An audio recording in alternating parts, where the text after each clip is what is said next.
Para que sermos escravos do pecado, se temos a graça de Deus como liberdade? Vamos falar de graça? Eu queria compartilhar com você um verso que está lá no capítulo 1 de 1 Coríntios, que diz o seguinte: porque os judeus buscam sinais, e os gregos procuram sabedoria. Nós, entretanto, pregamos a Cristo, que é escândalo para os judeus e loucura para os gregos. Esse verso, ele me dá 3 direções que eu queria compartilhar com você. A primeira direção é que ele fala dos judeus. Os judeus buscam sinais. Jesus de Nazaré veio, mas a maioria dos judeus não acreditaram, não o receberam. Ele veio no meio do seu povo, mas eles não o receberam. Eles esperavam um Messias de uma linhagem diferente, de um jeito diferente, de um perfil diferente. Havia, por exemplo, uma lei na Judéia que dizia o seguinte: olha, se o romano chegar em Jerusalém e precisar do judeu para carregar a mala dele, o judeu tem a obrigação de levar por 1 milha. E o romano chegava na rodoviária daquela época e caçava o judeu. Dizia: opa, leva minha mala aqui até o hotel. E o judeu ia 1 milha com a mala nas costas, mais de 1 quilômetro, dizendo: esse romano desgraçado, esse romano miserável, um dia o Messias vai vir e vai me livrar do jugo desse romano. Eles esperavam um rei que ia restaurar Israel, o reino a Israel, ia dar poder para eles. Aí, o romano, quando chegava 1 milha, o judeu largava a mala e o romano caçava um outro judeu para carregar a 2ª milha. E aparece Jesus Cristo e diz assim: olha, se alguém te der um tapa na cara, dá o outro lado. Se o romano te obrigar a levar a mala dele por 1 milha, vai com ele 2. E então se reuniram os judeus e disseram: vamos matá-lo, porque esse não é o nosso Messias. Eles buscavam outros sinais, além das maravilhas que Jesus fez. Quer dizer, tudo que Jesus fez não foi suficiente. Tudo que Jesus fez não o convenceram. Eles procuravam sinais.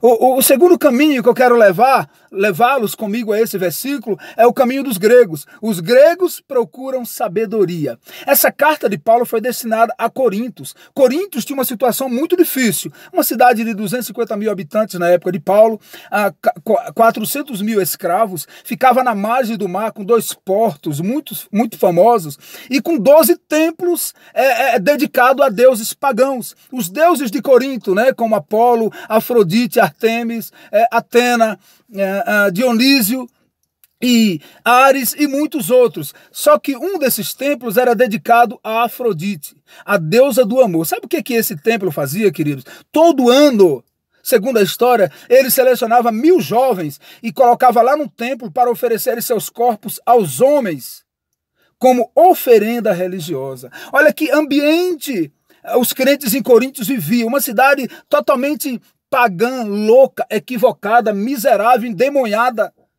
E Paulo chega com a sua cartinha e diz assim: olha, aí em Coríntios os gregos estão buscando sabedoria. Além de ter todos esses deuses equivocados que ele adorava com a sabedoria própria, eles também consideravam Hércules como uma lenda. Na verdade, para eles, até hoje se vê relatos e atenções a esses deuses, a essas lendas pagãs, tipo Hércules, tipo Minotauro, Caixa de Pandora, e a deusa Medusa. Então, os crentes em Corinto estavam bombardeados com esse paganismo, com esse espírito de demônio. E São Paulo diz assim: olha, os judeus buscam sinais. E passaram batido, mataram o Salvador, mas ressuscitou e está no céu e vai voltar.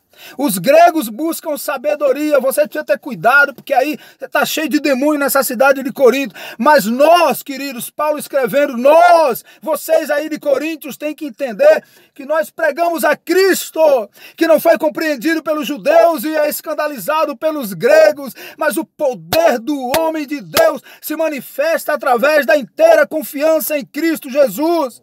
E sabe qual é o que mais me chama a atenção nessa situação que acabei de expor?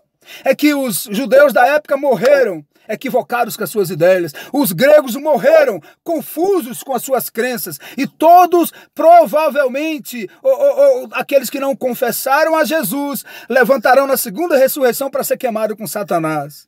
Perceba que a indagação, a dúvida, o sectarismo, o ateísmo, essas coisas não nos dá nada, não nos leva a nada e não resolve nada. Então eu quero dizer para você que na vida do crente que espera no Senhor, não tem indagação, não tem direito, não tem eu acho, eu quero, eu prefiro, eu penso, eu entendo. Para com isso. Não seja como os gregos, nem tampouco como os romanos. Seja cristão. Nós pregamos a Cristo, loucura para os ateus, escândalo para as seitas diferentes, mas nós pregamos a Jesus, nosso Salvador, nosso Mestre, que voltará no futuro próximo.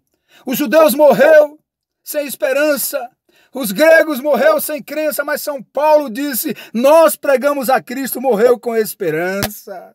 E Paulo disse assim, eu já não sou eu que vivo, mas Cristo vive em mim. E quando ele estava lá na igreja de Roma, na prisão de Roma, talvez eu conjecture nesse momento, que ele pega aquela peninha e molha no lanquim e escreve assim, eu já estou sendo oferecido por libação e o tempo da minha partida é chegada. Eu combati o bom combate, completei minha carreira e guardei a fé. Desde agora a coroa da justiça me está aguardada, a qual o Senhor justo juiz me dará naquele dia, e não somente a mim, mas a todos que amam a sua vinda.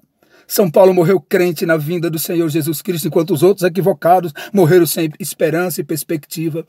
E você gostaria de combater o bom combate? Paulo diz, olha, essa salvação não é somente para mim, mas para todos que amam a vinda de Jesus Cristo. Você ama a vinda de Jesus? Qual a motivação que te leva à igreja? Você sonha com um dia glorioso que verá Jesus em majestade e glória nas nuvens dos céus? Qual a razão de ir à igreja? Para ficar indagando, para saber quem é a mulher, quem casou com Caim, como surgiu Deus, como explica Deus? Para com essas indagações, não seja um grego. Para de ficar atrás de sinais e maravilhas como base de evangelho, porque o evangelho de Cristo ele é completo, ele atende todas as demandas que o ser humano precisa, mas não é um foco só, nem na sabedoria demais e nem no milagre demais, é um equilíbrio, porque Deus tem milagre, tem sabedoria, tem tudo, mas o foco é Cristo e consequentemente surgirão todas essas coisas. Você quer combater o bom combate? Ama a vida de Jesus? Então creia, confie, espere e lembre-se, a certeza traz vitória, a dúvida traz derrota, não tenha dúvida que Cristo é real, em nome de Jesus.